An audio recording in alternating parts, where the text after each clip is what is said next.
Nakapanayam ng GMA Davao ang ilang veteranong piloto. Naikwento nila ang kanilang mga karanasan nang magkaproblema rin ang ilang pinalipad nilang eroplano.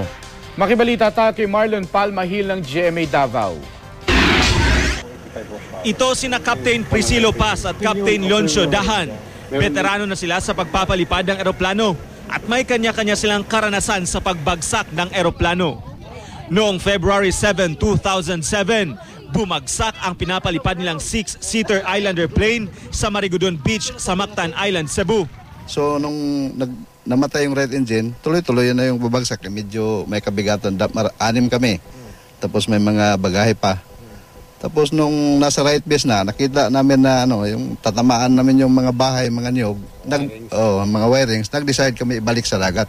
Si Captain Tanyada naman ang piloto ng eroplanong nag-emergency landing sa baybayin ng Barangay Bato, Santa Cruz, Davao del Sur noong isang linggo. Nagbarang fuel injector umano ang dahilan kaya nagloko ang kanyang eroplano. The altitude is bumababa na mabilis.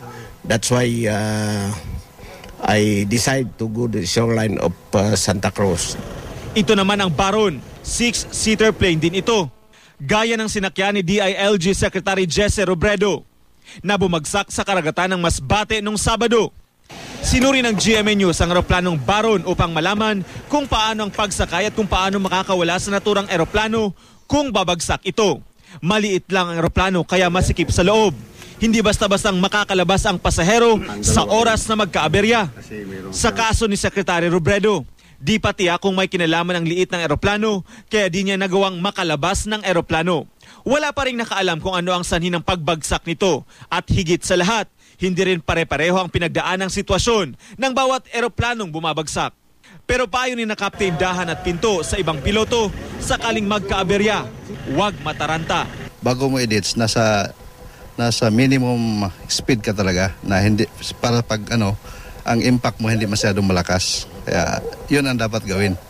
At saka isa pa doon, yung kalma ka lang. Hindi ka dapat magpanik para alam mo yung gagawin mo. Presence of mind. Marlon Palmahil, Nagbabalita, Pilipinas.